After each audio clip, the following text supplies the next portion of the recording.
In today's video, I'm going to teach you how to remove staff members in Go High Level. If someone has left your team or no longer needs access, removing their account keeps your workspace secure and your user list clean. I'll walk you through the exact clicks and share a few practical tips so you can do this confidently and without confusion. First, make sure you're logged into your Go High Level account with the appropriate permissions. You'll need admin rights or similar access to remove staff.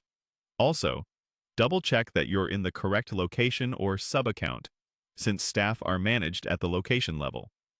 If your organization uses multiple locations, look for the location selector near the top of the interface and switch if needed before proceeding.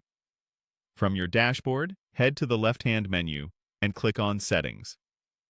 This is where you configure most of your account and workspace options, including users, permissions, and company information.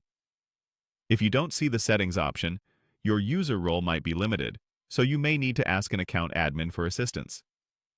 Inside Settings, find and click My Staff. This page lists all your team members connected to the current location, along with their roles, statuses, and access details.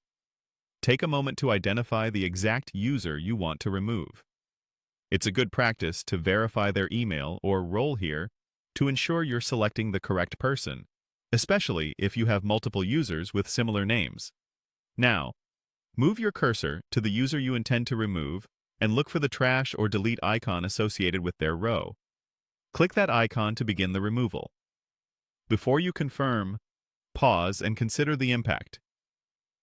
Removing a staff member revokes their access immediately and may affect any notifications or assignments tied to their user. If a confirmation prompt appears, read it carefully, then confirm to complete the removal. In most cases, this action is immediate and final for that location. If you don't see a delete icon, you likely don't have the required permissions, or the platform settings for your account restrict deletions to specific roles. In that case, reach out to an administrator to perform the removal. That's all it takes. You clicked Settings, opened My Staff, and used the trash icon to remove the correct user. Keeping your staff list current helps maintain data security, reduces confusion, and ensures only the right people have access to your tools. Thanks for watching, and if you're managing a growing team, consider reviewing your staff list regularly so everything stays tidy and secure.